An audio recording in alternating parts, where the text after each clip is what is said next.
ሰላም ቤተሰቦቼ እንዴት ናችሁልኝ? እኔ ያለው ፈጣሪ የተመሰገነ ይሁን። በያላችሁበት ሰላማችሁ ብዝት ትርፍርፍ ይበልልኝ። ለእኔ ቤት አዲስ ሆናችሁ ሰብስክራይብ፣ ሼር፣ ላይክ እያደረጋችሁ ቤተሰብ እንድትሆኑ በትህትና ጠይቃችኋለሁ። የኔ ውድ ቤተሰቦች ኑሃሚ ክፍል 11 ዛሬ ማታ 12 ሰዓት ላይ ይለቀቃል።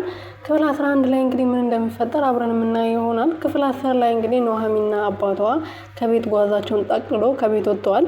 ከቤት የወጡበት ምክንያት ደግሞ አራጣ አበዳሪው ግዴታ ከቤት መውጣት አለባችሁ፣ ያለበለዚያ አንቺን ቆቅላ የሆንሽ አበባ የመሰልሽ ልጅ ማግባት አለብኝ ብሎ ዘራፍ ሲል ነበረ።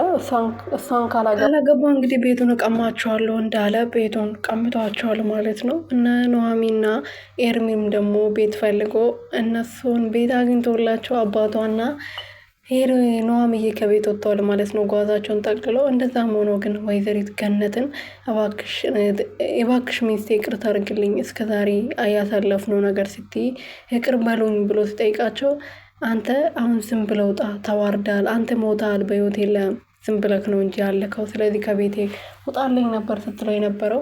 ኤደንም ደግሞ ልጄ እባክሽ ክፉ ነገር አትናገሪ፣ ነገ የሚያልፍ ነገር ዛሬ አትናገሪ፣ ይቅር በይኝ ብሎ ሲጠይቃት ይቅርታ አላረግልህም፣ አንተ ለእኔ ሞታል፣ አባቴም አይደለም፣ በፊትም አባቴ አይደለም፣ ግን እንደዛ ላሳደግከኝ ደግሞ አባቴ ብዬ ጠርቼክ ነበር፣ ስለዚህ አሁን ከህይወቴ ውጣልኝ፣ አልፈልግህም ብለዋለች።